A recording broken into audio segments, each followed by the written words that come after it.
Senator Sheldon. It now being 2 o'clock, we shall move to question time, and I call Senator Birmingham. Thank you, President. It's been a while since I had the opportunity to ask a question. President, my question is to the Minister for Agriculture, Fisheries and Forestry, Senator Watt. I refer to the Minister's 15 July announcement of additional technical expertise and support to Indonesia, Timor-Leste and Papua New Guinea. I ask the Minister, have biosecurity officers, departmental officials and non-departmental veterinarians been deployed to Indonesia, and if so, in which provinces? Have vaccines now been provided to Indonesia? Thank you, Senator Birmingham. Senator Watt. Thank you, President, and I thank the Leader of the Opposition for granting me the great honour of receiving the first question on behalf of the incoming Albanese government.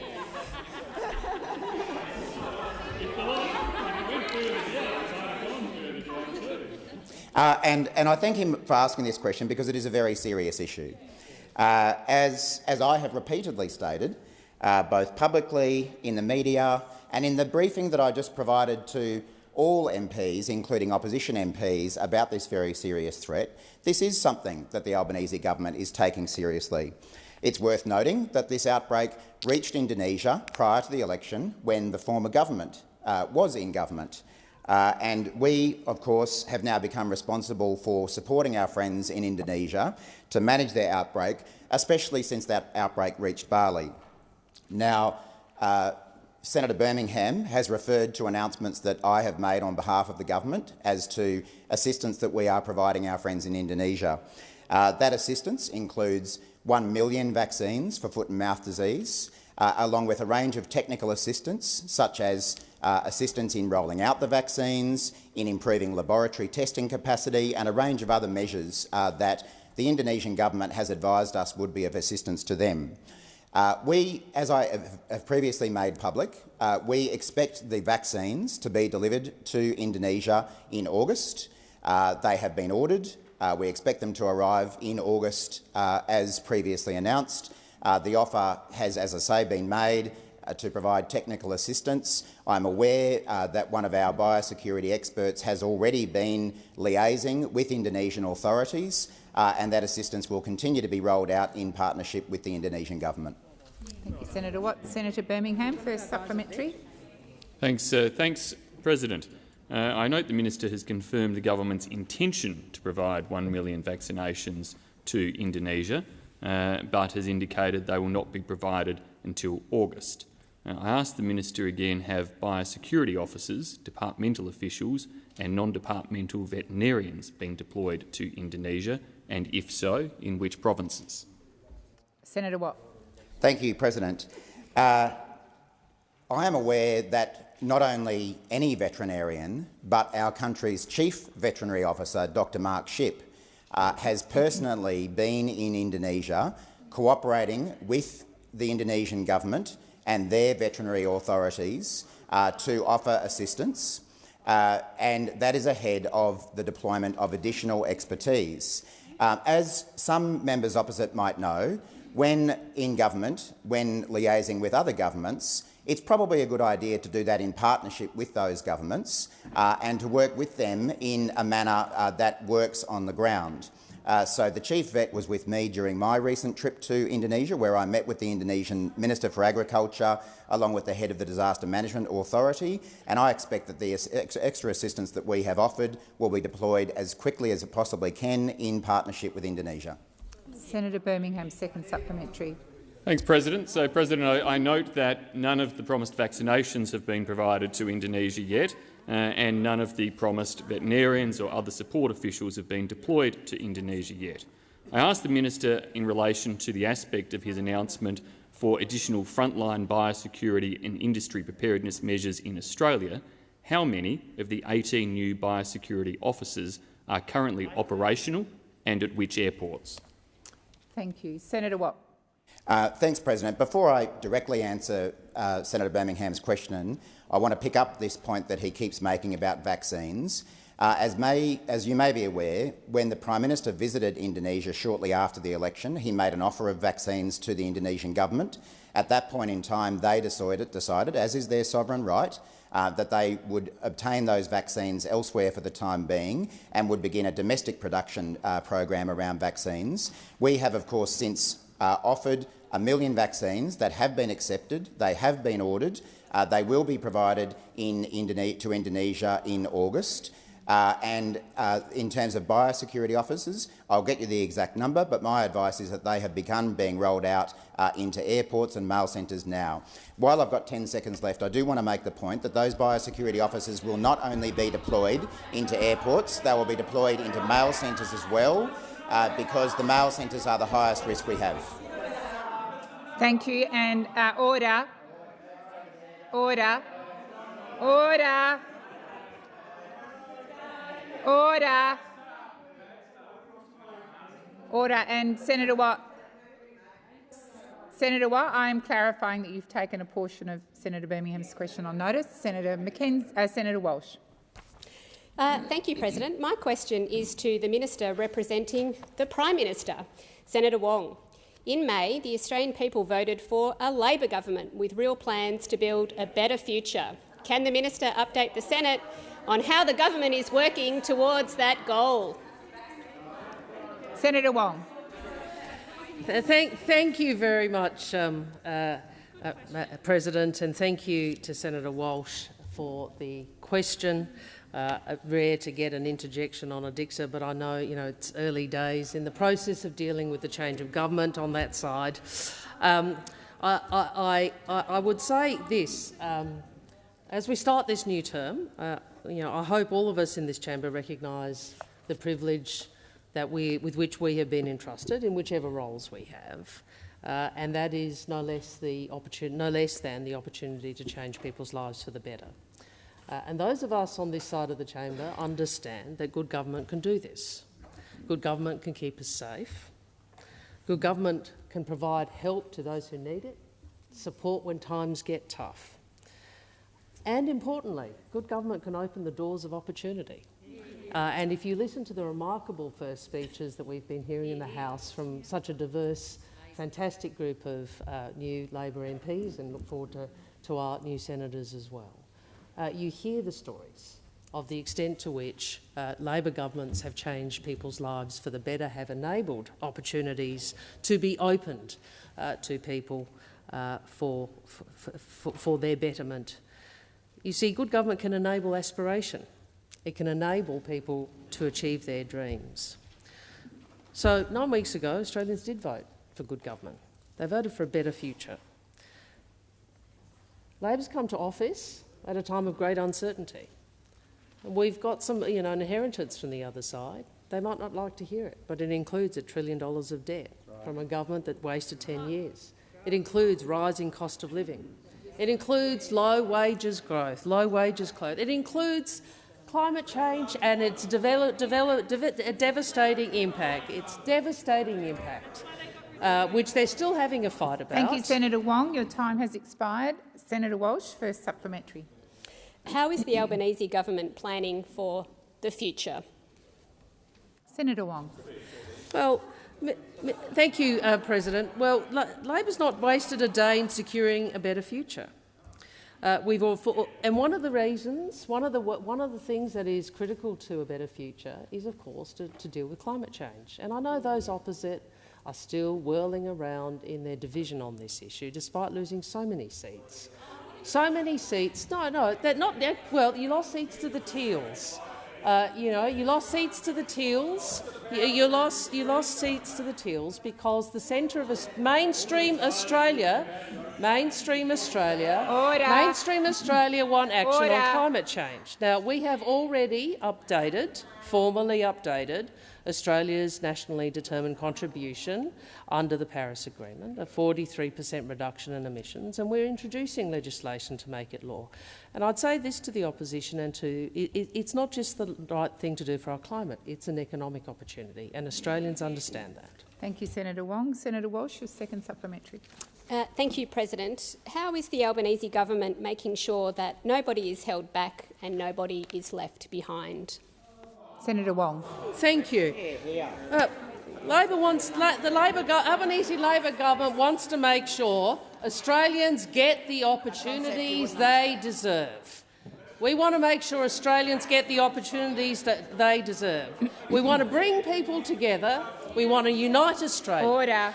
We've announced the Jobs and Skills Summit, and today we're introducing a bill to create Jobs and Skills Australia because we want to make sure Australians can get the skills employers want. And good governments can also make sure that the most vulnerable Australians are not left behind. We know that those in aged care and those opposite really should hang their heads in shame about how this was dealt with. COVID took a devastating toll on Australians in aged care and their families. And we know that aged care was in crisis well before the pandemic struck. I'm unsurprised that the interjections have stopped, because it was a decade of neglect under those opposite. We are beginning the work of fixing aged care. Your time has expired. Senator Mackenzie. Thank you very much, Madam President. My question is to the Minister for Agriculture, Fisheries, Forestry, Senator Watt.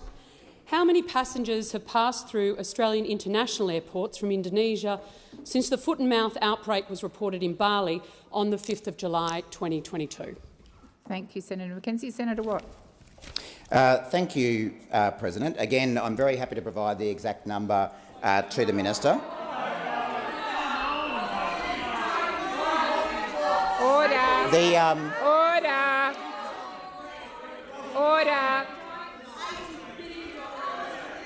Order. Wow. Senator Watt, resume your seat, please. Order. Thank you. Senator Watt, please continue. I know it hurts. I know it hurts being over there, and I know it's going to hurt for a long time. What hurts? No. Senator Watt, resume your seat. Order. Please allow the Minister to answer the question. Senator Watt.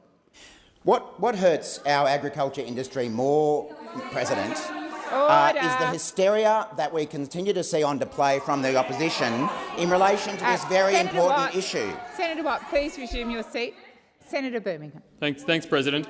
There was only one question asked. That was how many passengers have passed through Australian international airports since from Indonesia since the foot-and-mouth outbreak was reported in Bali.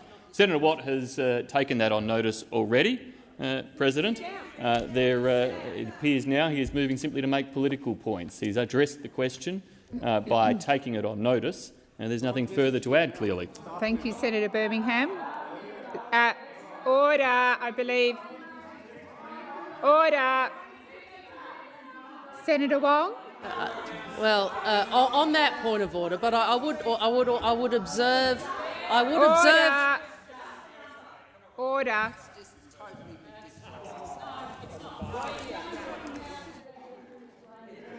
Order. I have called Senator Wong on a point of order. I'm asking senators to be silent. Senator Wong.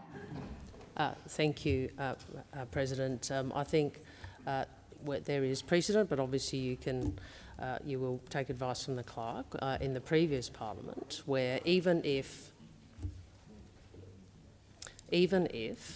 a minister has taken on notice, responding to some of the substance of what was put, subsequently he's entitled to do that, and that was the practice under the previous government and the previous President.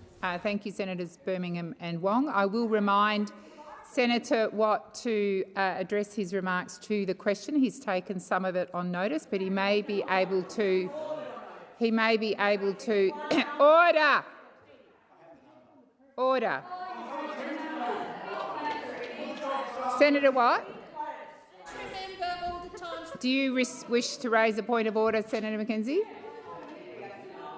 Okay, Senator Watt, please continue. Thank you. I wanted to check this number to make sure I was giving accurate information to the chamber, and the number is 23,600 air travellers. Senator Watt. 23,600 numbers. Senator Watt, please resume your seat. I would ask all senators, if I am directing a senator or senators to do something in particular, to please do that. I was trying to get Senator Watt to sit down so I could listen to Senator Mackenzie's reason for standing up, but I wasn't able to do that because there was too much noise. Senator Mackenzie. Thank you, Madam President. I wanted to raise a point of order, and if it isn't a technical point of order, I'd ask you to rule on this. Senator Watt answered the question by taking it on notice. He therefore ended his answer. I would like a ruling from you on this. Senator Watt, please resume your seat. When there's silence, I will answer that response. The question was asked about a specific number, which, as you're correct, Senator Watt took on notice, but he's now been supplied with that, and in the same way that other ministers would have, he's now informing the Senate of that number. Senator Watt, please continue. Thank you, President. As I say, the number of passengers arriving by air from Indonesia last week was 23,600. Of those, 21,948 air travellers were returning from Bali, so about 90-odd%. I think one of the pleasing aspects of this is that the efforts of our biosecurity officers over the weekend, it's disappointing that Senator Mackenzie doesn't want... Senator Mackenzie. I'm just seeking clarification, Chair, Sure. Madam President. He gave us last week's Bali numbers. I asked for the passengers from the 5th of July, once the outbreak in Bali was actually notified to Australia. So is he going to take on notice the parts he couldn't answer, or Senator is that Mackenzie, his answer? Senator Watt was, I think, answering the question. I don't think he got to the end of it, but I'll entertain. So let's get him to the end of it and see where we end up. Senator McGrath. I would ask the Minister to table the document that he's clearly reading from. Will you table it? And could he table his phone also, please? Thank you. Senator McGrath. Senator Watt, please continue. Well, it's disappointing that senators want to ridicule such a serious matter. The number of passengers... Order. Senator Watt, please. I'm trying to help. Senator I'm trying to Watt. give you information. Senator McGrath. I am asking for the Minister to table the document. And the minister's agreed to table the document. Has the Minister agreed to table the document? I didn't hear the Minister say. Senators. Have you tabled the document? Senators, order. Senator McGrath, please resume your seat. Senator McGrath, I've asked you to sit down. Thank you. I understood, and I will clarify, Senator Watt has agreed to table the document. Senator Watt, please resume answering the question. I'll take that request on notice. Thank you. But turning to the... if Senator Mackenzie would like the information that she's asked for, I'm happy to provide it. The week commencing the 4th of July this year, 20,404 passengers returned or entered Australia from Indonesia, 92.7% of which were from Bali, 23,600 the following week, the week commencing the 11th of July, and the most updated figures that I have are the ones that I've already given. The pleasing thing about the numbers, when you dig into them further, is that we are seeing an increased level of compliance from passengers, which shows that they are listening to the accurate, non-alarmist information that is being put out by this government, as opposed to the alarmist rhetoric coming from the opposition, which is rejected roundly by industry. Thank you, Senator Watt. Senator Mackenzie, first supplementary. Thank you, Madam President. Of how many of these passengers that have passed through Australian international airports from Indonesia have been treated with disinfected foot mats on arrival? Thank you, Senator Mackenzie. Senator Watt. Well, if I assume that Senator Mackenzie has been following this, and if she has, she would know that the sanitised foot mats started being installed in international airports on Monday this week, and that was completed yesterday. I might point out, by the way, that this is the first time in our history that we have seen sanitised foot mats put across every international airport in the country. We never saw the former government do this in any airports when there were outbreaks in Vietnam, in China, in Indonesia, in Malaysia, in South Africa Watt, and every other please country. resume your seat. Senator Mackenzie. My point of order is on relevance. I was very clear in my question. Now that he's found the numbers of how many passengers from the 5th of July, and I'd also like to thank his staff for that, how many have actually, of those tens of thousands of passengers returning from Bali, have actually been treated to not if the mats are rolled out or not, how many passengers have actually gone through appropriate biosecurity measures on our borders? Thank you, Senator Mackenzie. I'll allow Senator Watt to continue to answer your question. Thanks, President. It is unfortunate that Senator Mackenzie didn't stay for the entire briefing that I just provided to all MPs. If she had done that, she would have heard one of our biosecurity officials say that the answer was 100%. 100% of passengers have been walking through sanitised footmats. Well, Senator Watt, please resume your seat. Senator Mackenzie. I thought the questions were very clear, simple, one sentence apiece. The Just a question, moment. relevance, Yes, Madam and I've President. answered that. Senator Mackenzie, please resume your seat. Senator Wong. Well, I have.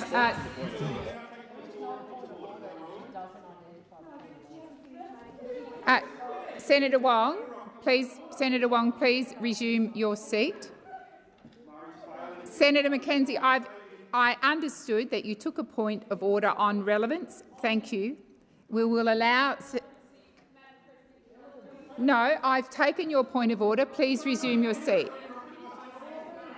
Senator Mackenzie, I've asked you to resume your seat. Senator Watt, the question was how many passengers. If you could continue. Well, thank you. I've answered the question. 100% have done so. And I might point out, when this outbreak got to Indonesia, the former government put down no sanitised footmats and had no passengers Senator walking Watt. across them. Absolutely. Senator Watt. Thank you.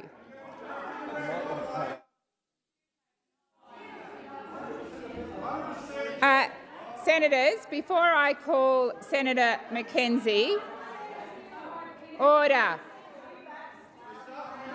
Or Senator McGrath. I will point out that the level of interjection is disorderly, and I would ask you to respect the person asking the question and answering. Senator Mackenzie, your second supplementary. Thank you, Madam President. In the 48 hours following the establishment of the biosecurity response zones on 12 midnight Friday the 22nd of July, how many footmats were actually operational in Australian international airports for passengers inbound from Indonesia? Thank you, Senator Mackenzie. Senator Watt. Well, as I answered in my previous answer, the footmats were rolled out and installed in every international airport in Australia on Monday and Tuesday this week. Again, I point out that that compares to 0 sanitised footmats that were Senator ever Watt. rolled out by the former Senator government Watt. when there were outbreaks in every number of countries. Senator Watt, I don't want to have to call you 5 times before you respond. Senator Mackenzie is on her feet on a point of order. I expect you to sit down. Thank you. Senator Mackenzie. Thank you, Madam President. My point of order is on relevance. I was going to when the biosecurity response zones were actually established at 12 midnight on Friday the 22nd of July. How many footmats were actually operational? Thank you, Senator Mackenzie. I will draw Senator Watt back to the question. And I now have Senator Wong on the point of order. sorry. All right. Order. No. Order.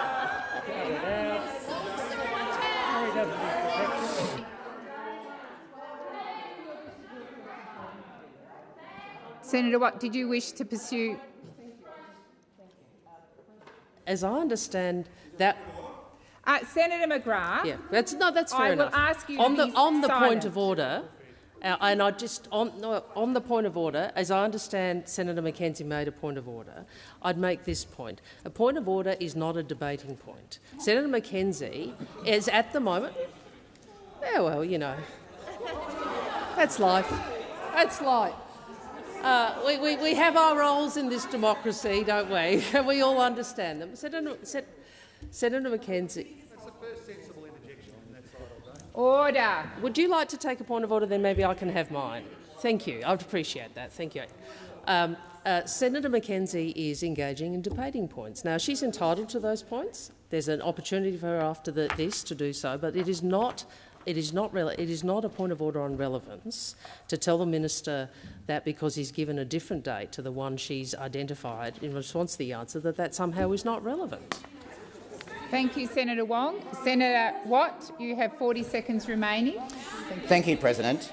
I don't know if I can be any more clear as to when the mats were put down, but I thank Senator Mackenzie for bringing to the attention of the chamber one of the other pioneering measures put in place by this government, which has never been done by any other government in this country, including the former government, and that is the establishment of biosecurity response zones in our international airports.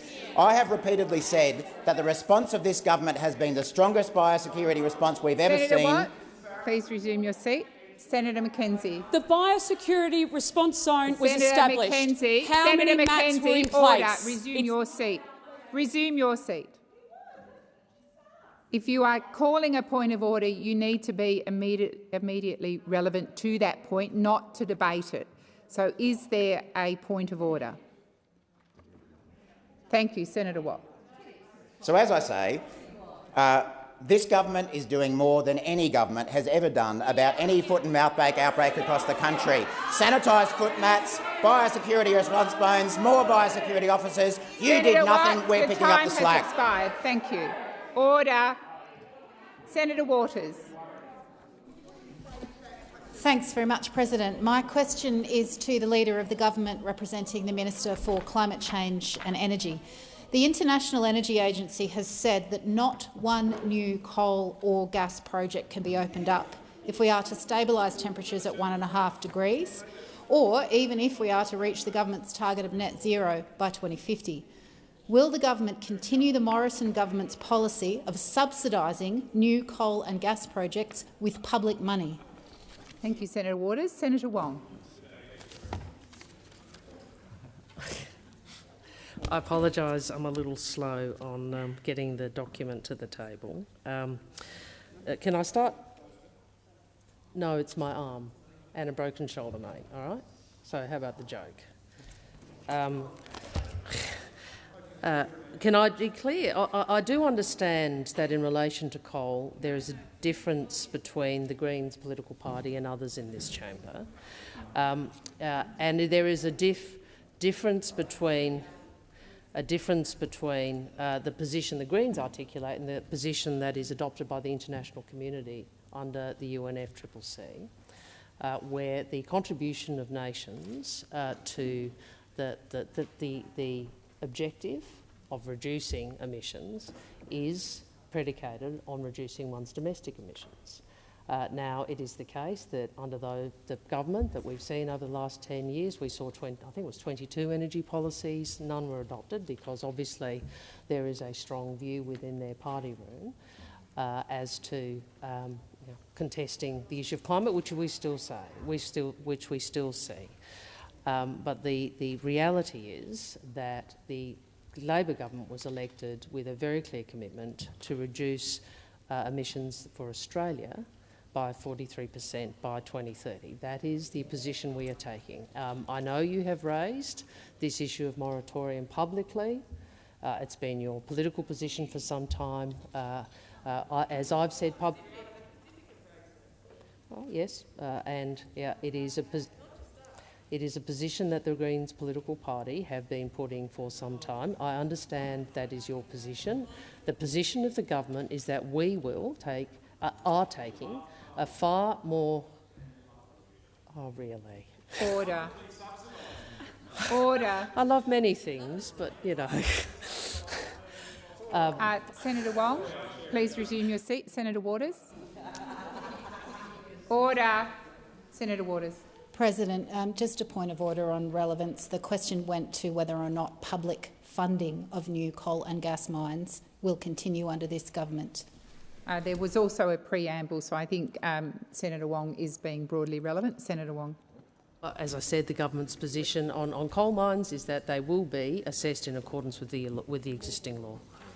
Senator Waters, first supplementary. Thanks, President. The burning and extracting of coal and gas is the biggest cause of the climate crisis, which threatens all Australians.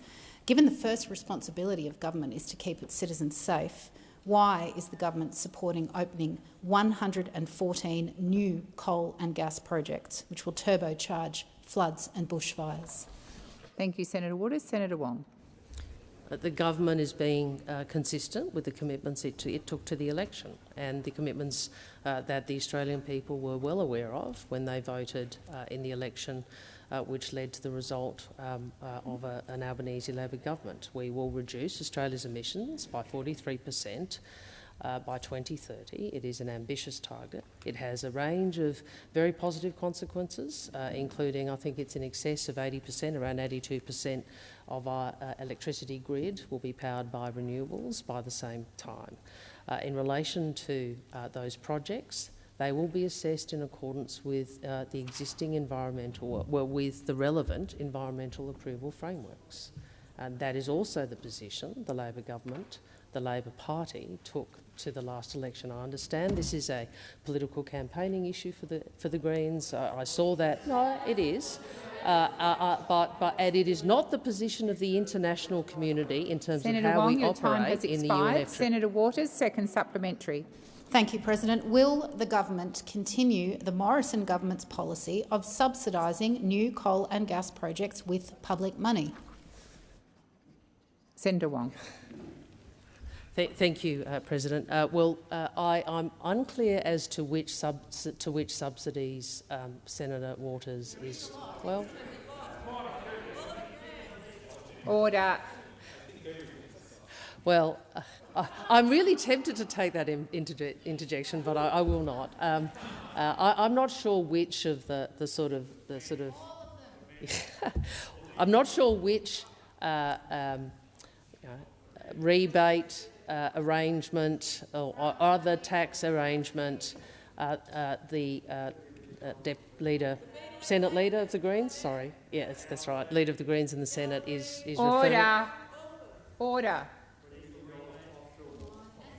No, Order. Senator Wong, please continue. Thank you, President. I'm not sure to which the Greens leader is referring to, and if she wants to indicate to me a particular rebate that she's asking whether the government has a view about, I will certainly refer that to the Treasurer. Thank you, I would Senator Wong. Your anticipate time that the has answer expired. is unlikely. Senator Sheldon. My question is to the Minister representing the Treasurer, Senator Gallagher. Can the Minister update the Senate on the latest inflation data that was released today? Sorry, Senator Gallagher. Thank you, President. Thanks, Senator Sheldon, for the question. Today's ABS release of the Consumer Price Index for the June quarter 2022 has shown that inflation has increased by 6.1% over the past year, 1.8% in the June quarter, and it reinforces the difficult cost of living challenge for Australian households. Today's news will be very confronting to many households around the country who are already feeling the pinch of finding extra dollars for the increasing costs of living. Now, we've been upfront with Australians since moving into government. We inherited a very challenging set of economic circumstances, rising inflation, rising interest rates, low wage growth and 9 years of failed policy agenda, particularly in the area of energy, but we no doubt through the course of question time we'll be able to list many more of those failures. But this is the major economic challenge facing the new government. It will be challenging for households and in the months ahead, but we are determined, working hard every day to look at ways to ease pressure on households, ensure that household incomes can keep up with some of those rising costs. Today's data shows that the most significant rises were in new dwelling purchases by owner-occupiers, 5.6%, and in fuel, 4.2%, and furniture at 7%. Annual trimmed mean inflation increased to 4.9%. Australians know inflation is high and getting higher. They feel it every day and they don't need the ABS data set to tell them that. They see it when they're in the supermarket, when they're filling the car up or when they're paying their bills. The difficult reality is inflation is predicted to get worse before it gets better. Thank you, Senator Gallagher. Your time has expired. Senator Sheldon, first supplementary. Thank you, President. What are some of the factors contributing to higher inflation in recent months, and what can be done to tackle inflationary pressures? Senator Gallagher. Thank you, President, and I thank Senator Sheldon for the supplementary. There are a number of factors contributing to higher prices and increasing inflation. Obviously, some of these are international, such as Russia's invasion of Ukraine hitting grain and oil prices, and China's COVID suppression strategy hitting supply chains, which any of us who've engaged with business or indeed tried to engage business in the last year or so understand the impact that those effects on the supply chains are having. There are domestic pressures, though, as well, so natural disasters like floods and the new COVID waves here in Australia, all of this is having an impact, and those are really unavoidable to a certain degree. But there are other areas, I think, where 9 years of policy failure from the previous government has left us exposed. I'll give you 3 before I sit down. Energy, skills and suppressing wages. Thank you, Senator Gallagher. Senator Sheldon, second supplementary. Thank you. Can the Minister outline what the government is doing to help ease the cost of living pressures for Australians? Senator Gallagher. Thank you. I know you're all going to listen in absolute silence. Australians know that high and rising inflation has been made worse by the decade of wasted opportunity and bad government from those sitting over there. The Albanese government's economic plan is a direct response to the economic problems left to us. High and rising inflation, flatlining productivity. I can get louder and louder if they get louder and louder. I have to. Resume your seat. I would ask that senators listen in a much quieter manner. There is a fair amount of disorderly noise in the chamber. Senator Gallagher. Thank you, President, for that protection. Our plan includes cost of living relief in the form of cheaper childcare, cheaper medicines, our plan on cleaner and cheaper energy to put downward pressure on power prices. This really is the most symbolic policy failure, I think, of this government was 22 failed energy policies, an energy crisis at the point that the government was changed because of your failure, and households have paid for that. They've paid for that with rising costs, and we want to put downward pressure on all of those costs and be honest with households. Thank you, Senator Gallagher. Your time has expired. Senator Roberts. Thank you, Madam President. Before my time starts, I'd like to seek leave to obtain your clarification on a matter. Is leave granted? I believe leave is granted, Senator Roberts. Thank you, Madam President. The behaviour we've seen this afternoon in question time shows complete disrespect for the people of Australia. I've been told by both sides of parliament that it's about theatrics. We're here as representatives of the people, not as entertainers. Could you please clarify, Madam President, your expectations as President and your powers to do something about this, or do we simply rely on the Senator's respect for the people? Thank you, Senator Roberts. Order. Order. Senators gave Senator Roberts an opportunity to seek leave to ask a clarification. Please listen for the answer.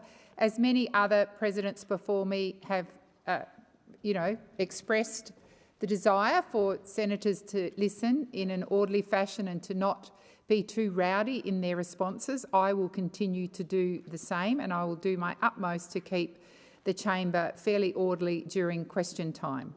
Thank you, Senator Roberts. And your question is? My question is to the Minister for Agriculture, Senator Watt. Thank you for your briefing this afternoon, Senator Watt, on foot and mouth disease. Minister, if foot and mouth disease does enter Australia, the short-term response would be to start vaccination. Now, Food and Safety Australia and New Zealand says vaccines are safe for human consumption. So having said that, Australia owns foot and mouth disease vaccines located in the United Kingdom. How many vaccines does Australia own in the United Kingdom? Thank you, Senator Roberts. Senator Watt. Thank you, Senator Robertson. I'm pleased you were able to come along to that briefing. The feedback I had was that it was very informative for the members who attended. And we are approaching this in a bipartisan manner, and we would welcome the opposition joining us in that, as I know you are, Senator Roberts. Just to pick you up on one point, Order. Order. Senator Watt. Thank you, President. Just to pick you up on one point, if, God forbid, foot and mouth disease were to enter Australia, despite the measures that we are putting in place.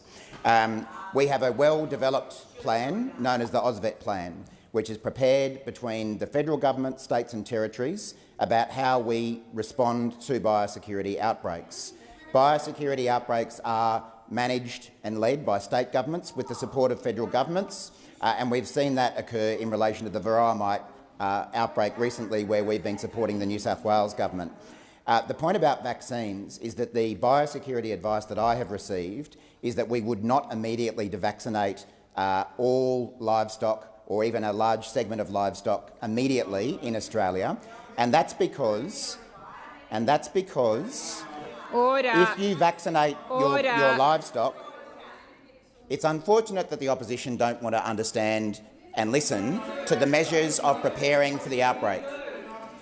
The reason you don't vaccinate, Senator Roberts, is that you are then deemed by the rest of the world as having foot and mouth disease, and that is what then prevents the export of our product overseas. It's effectively the same as having the outbreak here when you vaccinate. The idea would be that in the first instance you would impose a 72-hour livestock standstill to limit the movement of animals, and only if the outbreak got further would you consider vaccines. My advice, and I'll get this checked, is that we have approximately 1 million vaccines available to us on a stockpile, and they are available within 1 week's notice. Thank you, Senator Watt. Senator Roberts, first supplementary. Thank you, Madam President. Minister, we have 25 million cattle and 2.5 million pigs. How is 1 million enough? Senator Watt.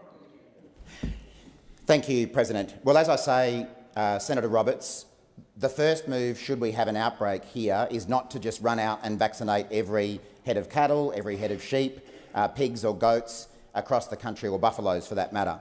What we would actually do is to try to control the outbreak in the localised area that it is, so that it didn't spread further afield.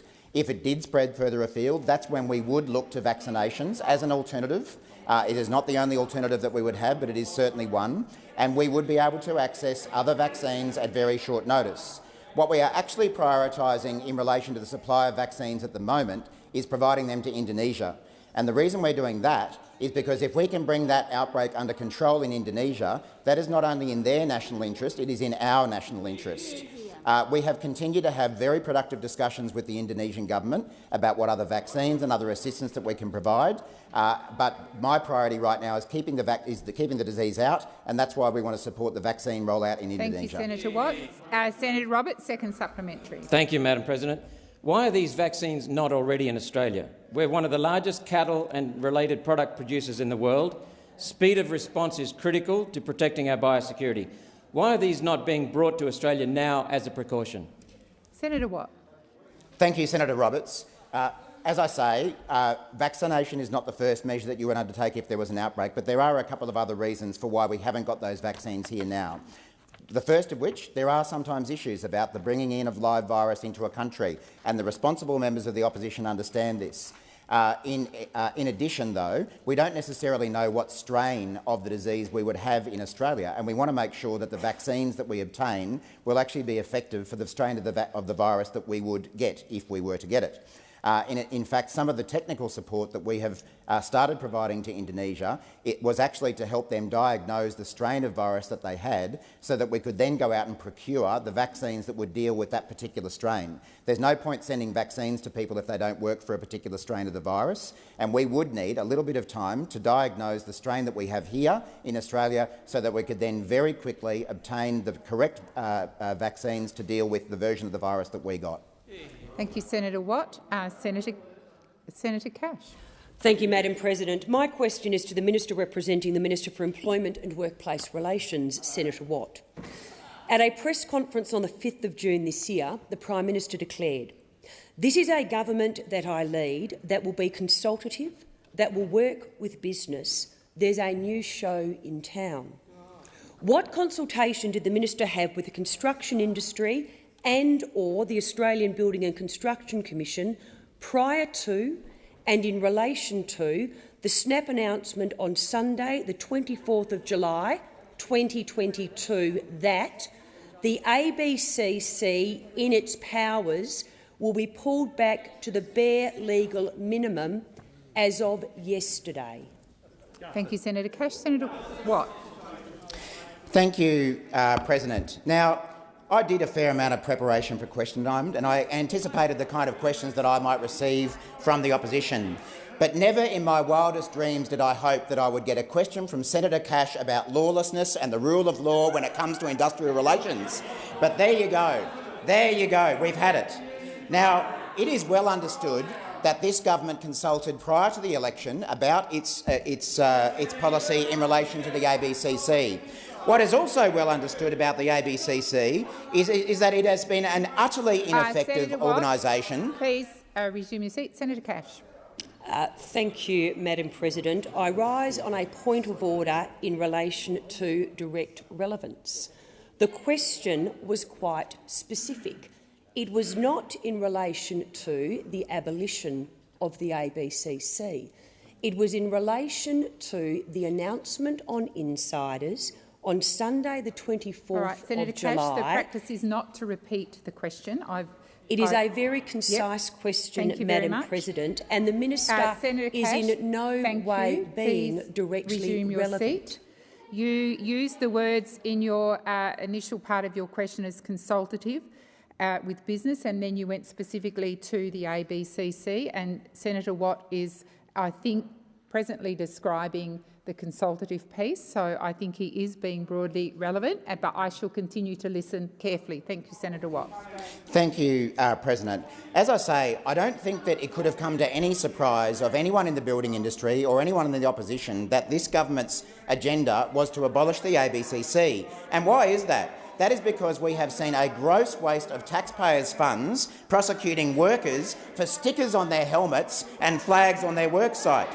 This organisation has spent nearly $500,000 pursuing Lend-Lease over the display of Eureka flags. Please resume your seat.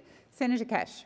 Thank you, Madam President. And again, in relation to direct relevance, it is very clear that the Minister is not going anywhere near the actual question. The question, as I stated, was in relation to a specific announcement on a specific day that came into effect yesterday. Thank you, in relation to your previous ruling, if that is to stand, I would ask you to review it tonight and report back to the chamber Senator tomorrow. Cash, please resume your seat. I can't direct the minister to answer your questions. I can ensure that the minister is relevant to the points that you've outlined in your question. And I believe that Senator Watt is being relevant. I am listening carefully, and if he's not being relevant, I will draw him back to the broad basis of your question, which went to consultation, business, the construction industry and the ABCC. Senator Watt. Thank you, President. As I said at the outset of my answer, there was wide consultation across the industry before the election about the policy, and I understand it may come as a shock to people in Australia to have a government that delivers on its election promises, because of course Senator Cash. Please resume your seat. Order. Order. Order. You are being disorderly. Please allow the minister to continue to answer the question. Senator Watt. Thank you, President. As I say, it may come as a shock to the people of Australia to have a government that delivers its election promises, because of course that stands in great contrast to the former government, one of whose leaders was Senator Cash, who promised an independent corruption commission and never got around to doing it. Unlike that, we are delivering on our promises. Senator Brockman. President, on direct relevance, there have been repeated rulings of this place, which you know very well, which say that the minister should not use the opportunity to attack those opposite. That is exactly what the minister is doing. And Senator Wong, order. Senator Brockman, please resume your seat. Thank you. Please resume your seat. Senator White, I would remind you to come back to the question that Senator Cash asked. Thank you, Senator Watt. Thank you, President. As I say, we have widely consulted about our policy. We went to the election saying that we would do the policy. We are now delivering our policy. And as I say, I for one am shocked that Senator Cash, of all people, would come in here, ask questions about workplace laws and workplace lawlessness when she... Please resume your seat. Senator McGrath, sorry, Senator Cash, please resume your seat. I'll come back to you. Senator McGrath, you are constantly interjecting in a very loud manner to the point that I have to keep sitting the minister down. I would ask you to refrain from doing that. Senator Cash. Thank you, Mr. President, Madam President. And again, in relation to a point of order on direct relevance, again, I did not ask a question about the Labor Party's decision to abolish the ABCC. I asked a very specific question in relation to a very specific decision that came into force yesterday. And again, in relation to your previous ruling, thank you, Madam President. In relation to your previous rulings, I would ask you to reconsider them and report back to the Senate tomorrow. Thank you, Senator Cash. I don't intend at this point to review my rulings. I have asked Senator Watt to be direct. Your question contained the words consult and business, and that is what Senator Watt was just outlining when I had to sit him down because of the disorderly nature of the Senate, and then I entertained your point of order. So Senator Watt was being directly relevant about the consultation. Senator Watt. Thank you, President. Now, as I say, I'm heartened that all of a sudden Senator Cash thinks that consultation is important or giving people a heads-up is important. I don't remember her or her office giving the AWU a heads-up before they leaked the media the police raid on their offices. I don't remember them giving the AFP a heads-up before they leaked their raid to the media and put those police officers in danger. Just a moment, Senator Brockman. Please resume your seat. Senator McGrath, I have specifically called you out for being disorderly, and you've completely ignored me and continued to be disorderly. I would ask you to respect my ruling when I ask you to just tone it down a slight decibel or two. Senator Brockman. Point of order on direct relevance. Minister Watt is clearly ignoring your instruction to return to the question. Senator Brockman, he is not. He is being directly relevant. Thank you. Senator Watt, please resume. Your 5 seconds. Thank you. I am advised that since the election there has been further consultation with the National Workplace Relations Consultative Council. Thank you, Senator Watt. Your time has expired. Senator Cash, first Thank you, Madam President. A supplementary question. In relation to the announcement on Sunday, what consultation did the minister have with the CFMMEU, the ACTU and or any other union prior to and in relation to that announcement? Thank you, Senator Cash. Senator Watt.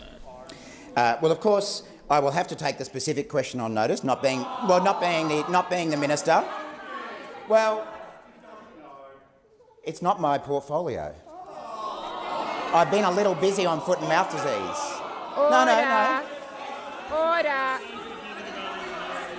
What I do know is that since the election, there has been further consultation about our policy to abolish the ABCC with the National Workplace Relations Consultative Council, which not only includes unions but includes business representatives. It includes the Small Business Council and Master Builders, among other organisations, the Australian Industry Group as well. Senator Watt, please resume your seat. Senator Cash. Again, on a point of order in relation to relevance, the minister has taken the question on notice. He has advised the chamber he is not the relevant minister and as such needs to consult with the relevant minister.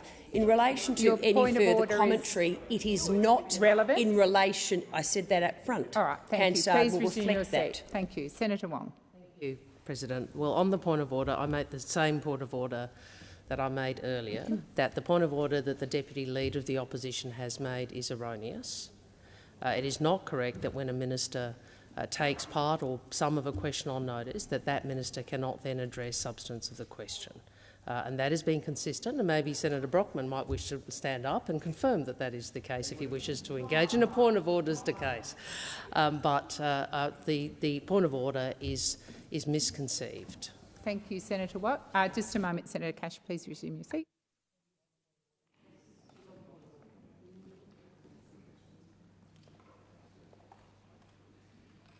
Cash.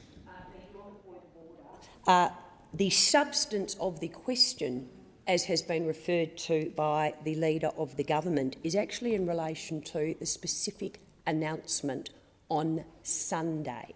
It is not a wide-ranging substance. Cash, it is the announcement Senator on Cash, Sunday. If you have a point, Senator Wong, if you have a point of order, please make it to me and not to Senator Wong. But I'm assuming you are talking about relevance. My understanding. Thank you. I understand that Senator Watt can continue to be directly relevant to the question you've asked. He's taken some of it on notice and explained, well, he's taken the substantive nature of it on notice and explained that he is not the actual minister. Senator Watt, if you wish to continue. Thank you, President. Now, I know the concept of consulting unions, again, is something that is foreign to the opposition, something that they never did in government. But Senator Watt, unlike the opposition, this government consults both business and industry groups and unions. We see that there is a place for both in the workplace relations system, and that's why, as I say, the advice I've received is that we have continued to consult the National Workplace Relations Council since the election. Your time has expired. Senator Cash, second supplementary. Thank you, Madam President. Does the minister believe that the courts were wrong when they found the CFMMEU were in breach of industrial laws on the 80 occasions the ABCC brought an action against the union and were successful? Is he questioning the independence of our judiciary? Senator Watt. Thank you, President. Well, unlike Senator Cash, I never question the independence of our judiciary, and I don't grossly politicise judicial-type bodies like Senator Cash did among her colleagues with the AAT, for instance. We do believe in an independent judiciary, and I have no reason to disagree with any decision of any court. But what I do know, again, is that I am absolutely gobsmacked that Senator Cash, of all people, would come into this chamber and talk about lawlessness, the rule of law and compliance with the law, when her office infamously leaked a police raid on the Senator AWU Watt, and was caught. Senator Watt, please resume your seat. Senator Birmingham. President, a point of order on a matter of relevance.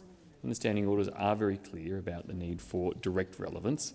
Senator Watt, on this occasion, is straying well beyond any relevance to the question that was posed. I'll remind the Senator. Clearly reflecting upon another senator in this place and reflecting upon actions of a previous government not being relevant. Thank you, to this Senator question. Birmingham. I'll remind Senator Watt to be directly relevant to the question, which was about the judicial system and the CFMEU. I'll leave it for you to rule, President, but I think that I was directly relevant to the initial question.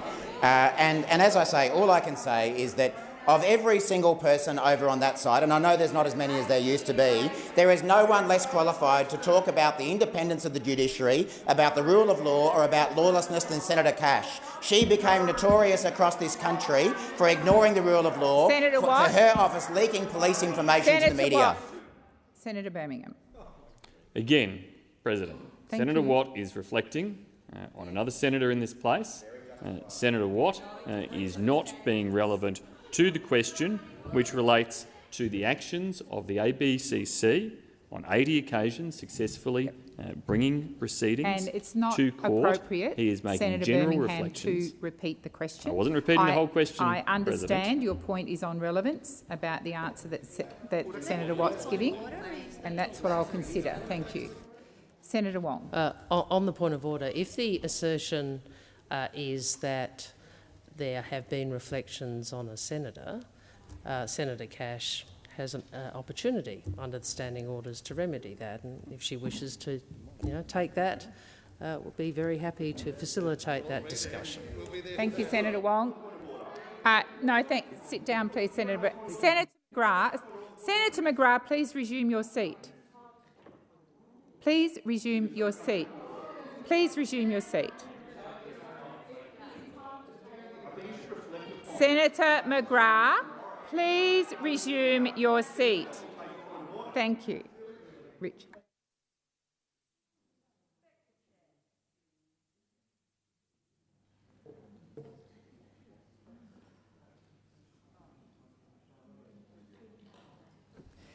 So I'm going to go to the point raised by Senator Birmingham on the issue of direct relevance, and if Senator Watt was straying, and I think he was, he does need to be directly relevant. Senator McGrath, if your point of order, and I would appreciate it in future when I asked you to sit. I made no decision back to you whether I would entertain your point of order or not. If your point of order is different to that, I would ask you to raise that now. I would like Senator Watt, on the point of order, to withdraw the comment that he made about Senator Cash. Thank you, Senator McGrath. That is not. He made no assertion directly about the Senate. Senator Watt. Well, may I seek clarification? Order. Is the item that you would like me to withdraw that there is no one less qualified on your Watt, side to talk about Senator lawlessness? Watt, Senator Watt, please resume your seat. Senator McGrath. Order. Order. Senator Wong. I am unclear because what is being sought, and if Senator Cash is asking for a withdrawal, I appreciate Senator McGrath's point. He doesn't want the position, the words to which he's reacted repeated, but I don't actually know which allegation, which point you want withdrawn. The general approach I would like us to take is if people wish something to be withdrawn, unless there are very compelling reasons not to, that as a matter of courtesy in this chamber we should do so. But I'm genuinely unclear as to which. There's a lot of political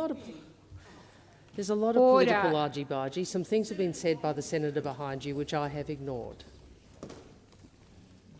So if the Senator Cash wishes something withdrawn as a matter of courtesy, I'll ask the minister to do so. Thank you, Senator Wong, and I will ask Senator Watt, one, not to repeat comments you made, but if you believe that you made comments directly related to Senator Cash, then I would ask you to consider to withdraw those. I withdraw. Thank you. And you have 11 seconds remaining. Thank you, President. As I say, this government makes no apologies for consulting both unions and business about important workplace relations reforms. The former government didn't do it. They don't understand the need to do so. Thank you, Senator Watt. Your time has expired. Senator Wong. I ask that further questions be placed on notice.